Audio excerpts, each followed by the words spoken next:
السلام علیکم ورحمۃ اللہ وبرکاتہ۔ دوستوں کیا حال چال ہے؟ امید ہے آپ خیر خیریت سے ہوں گے۔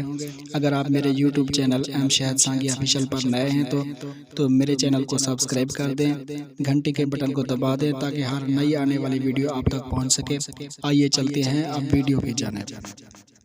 توشہ خانہ کا گزشتہ 30 سال کا ریکارڈ پبلک کیا جائے۔ امیر جماعت اسلامی سراج الحق کا کہنا تھا کہ قوم جاننا چاہتی ہے کہ مختلف وزرائے اعظم نے تحائف سے کتنا اور کیسے استفادہ حاصل کیا۔ وفاقی حکومت نے توشہ خانے کا 2002 سے 2023 کا ریکارڈ جاری کر دیا۔ معلومات کابینہ ڈویژن کی ویب سائٹ پر جاری کر دی گئیں۔ توشہ خانہ سے تحائف وصول کرنے والوں میں عمران خان، نواز شریف، آصف زرداری، یوسف رضا گیلانی اور پرویز مشرف سمیت کئی وزراء اور افسران کے نام شامل ہیں۔ پی ڈی ایم اور P T I. Imran Khan صادق اور امین نہیں رہے، یہی وجہ ہے کہ ان کو نااہل قرار دیا گیا ہے۔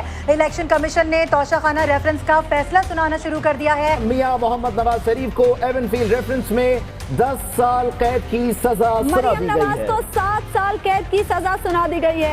در حقیقت کرپشن کے اس حمام میں کیا حکومت اور کیا اپوزیشن دونوں ننگے ہیں۔ ان زنجیروں سے قوم کو وہی مرد درویش آزادی دلا سکتا ہے جو خود اور جس کی ٹیم کرپشن کی نحوست سے پاک ہوں۔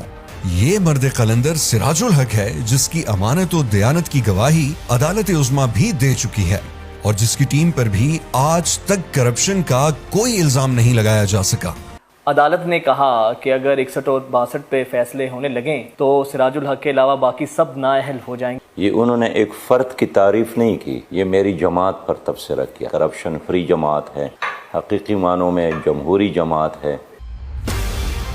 آگے بڑھیے، کرپشن کا سر کچلنے میں سراج الحق اور جماعت اسلامی کا ساتھ دیجیے۔